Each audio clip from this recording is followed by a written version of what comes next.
Hammamiz eslab qolgan Alisher Navoiy bobomizning mana bu rasmini hozir o'zgartirib ko'ramiz. Bu videoda sun'iy intellekt FreePic bilan birlashib ko'rmoqchiman. Kim zo'r chizar ekan? Qani ko'ramiz. Birinchi tasdiqlangan rasmning o'zini asl holicha chizib olamiz va uni suyagini alohida ajratib olamiz.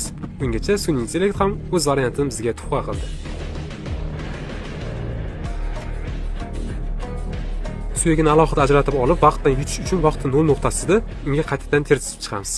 Statik energiyamdan plazma energiyasiga o'tish tanam hali moslashmagani uchun ismim o'chirganini qo'ynimga tiqib oldim. Ustozlarimning har bitta nazariyasini eslab turib, xayolan personajimni chizib oldim.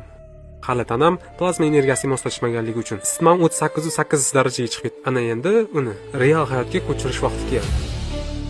Vaqtdan 0 nuqtasida yasab olgan personajimizni suyagini alohida, muskulini alohida va terini alohida chizib olamiz. Da Vinci'ning soya nazariyasi asosida soyasini berib chiqamiz.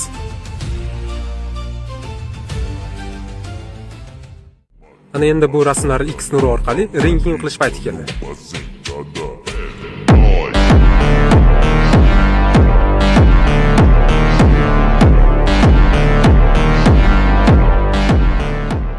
Rasm estetik va toza chiqishi uchun birinchi paketga o'sha personajimizni chizib olamiz va uni qog'ozga rang bilan ko'chirib chiqamiz. Ahamiyat bering, bu yerda bittada ham detalizatsiya ishlaydi, ham qalam izi qolmaydi, ham liniyalar birdek soyilib keladi. Bu safargi portretga 50 soatdan oshiqroq vaqt ketdi. Menimcha bu videoni har bir o'zbekman degan inson ko'rishi kerak. Bu safar har safargidan ko'ra kuchliroq bo'lishga harakat qildim. Ham vaqtda, ham chizish uslubidan ustuvorlikka erishishga harakat qildim. O'rtoqlar, faqat to'g'risini aytinglar, kim portretda sifatli chiqqan? Kommentga o'z fikringizni yozib qoldiring. Sizlar bilan Joy Hasanov bo'ldi.